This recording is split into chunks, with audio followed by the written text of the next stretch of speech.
एक मासूम सी मुस्कान, सादगी भरा चेहरा और कहर ढाती पर्दे की वो लड़की याद आती है।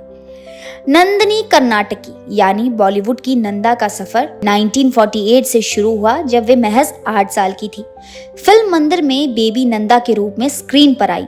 असल जिंदगी में खुद का परिवार संभालने के लिए बचपन से ही उन्हें कमाना पड़ा।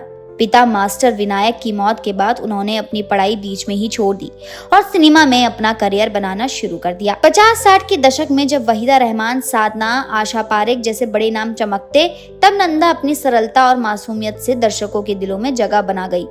छोटी बहन, हम दोनों, जब जब फूल खिले, इत्तेफाक, द ट्रेन जैसी फिल्मों ने उन्हें सिनेमा की जानी मानी चेहरे में बदल दिया। उन्हें 1961 में आंचल के लिए बेस्ट सपोर्टिंग एक्ट्रेस का फिल्म फेयर अवार्ड मिला और इत्तेफाक, आहिस्ता आहिस्ता, प्रेम रोग जैसी फिल्मों के लिए नामांकन भी मिले। लेकिन इस चमकती पहचान के पीछे एक बड़ा दर्द छुपा था। साल 1992 में उनकी दोस्त वहीदा रहमान की पहल पर नंदा दिग्गज निर्देशक मनमोहन देसाई के साथ सगाई कर बैठी। लोग सोचने लगे कि अब शादी होगी और वो खुशियों से भरा जीवन बिताएंगी। लेकिन अफसोस की बात, 1994 में मनमोहन देसाई की अचानक गिरकर मौत हो गई। वे अपने किराए के छत से नीचे गिर गए।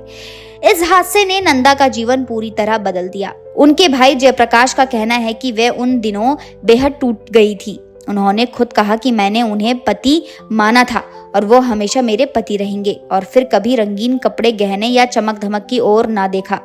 उन्होंने सिर्फ सफेद साड़ी पहनना शुरू किया।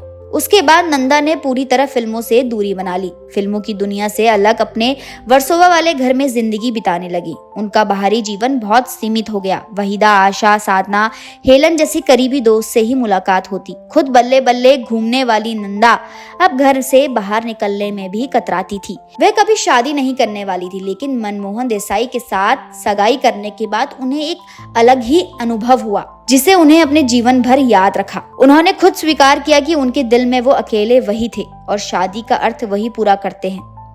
उनका जीवन साक्ष्य था कि कुंवारी विधवा की परिभाषा सिर्फ समाज की नहीं, बल्कि उनके आत्मा की पहचान थी। उन्होंने जो प्रेम पाया, उस अनुभव को उन्होंने ताज बनाए रखा, शरीर से दूर पर आत्मा में जीवित रखा। अपने होने वाले पति की याद दिलाने वाली वो सफेद साड़ियां नंदा की तपस्या और वफादारी का प्रतीक बन गई। उनकी मौत भी उतनी ही शांत और अकेली रही। 25 मार्च 2014 को मुंबई में दिल का दौरा पड़ने से वे 75 साल की उम्र में ही चल बसी। कोई रेड कारपेट, कोई ग्लैमरस अंतिम यात्रा नहीं, बस परिवार और गिने चुने दोस्तों की मौजूदगी। जब इंडस्ट्री ने उन्हें याद किया तो पीछे छूट गया एक स्टूडियो ऑफ लाइफ की कहानी। उनकी करीबी दोस्त और साथियों ने हमेशा उन्हें एक सच्ची आत्मा के रूप में याद किया।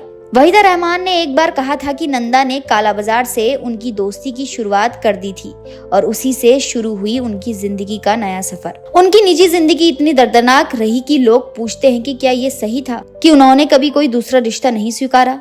क्या जीवन केवल प्यार की यादों को संजोने से भी पूरा हो सकता है? नंदा ने शायद ये साबित करा कि हाँ, अगर वही याद अमर है तो वो जिंदगी का सबसे बड़ा साथी बन सकता है। आज जब हम जब जब फूल खिले का गीत सुनते हैं या हम दोनों की सादगी भरी कहानी देखते हैं, तो नंदा की मासूम मुस्कान और आंखों में दिखती संवेदना हमें याद दिलाती है कि एक दौर की सच्ची हीरोइन जिसने अपने प्यार के लिए मुकद्दर छोड़ दिया, लेकिन उस प्यार को कभी छोड़ा नहीं। नंदा की कहानी हमें ये दर्शाती है कि चमक धमक भले ही चली जाए, लेकिन अगर दिल ने एक बार सच को पहचान लिया तो यादें अमर हो जाती हैं, और वो नंदा की यादों में भी चमकती थी। तो दोस्तों, आज के लिए इतना ही। उम्मीद करती हूँ आपको ये वीडियो पसंद आया होगा। अगर आपको ये वीडियो पसंद आए तो इसे लाइक कीजिए और हमारे चैनल को सब्सक्राइब करना ना भूलें।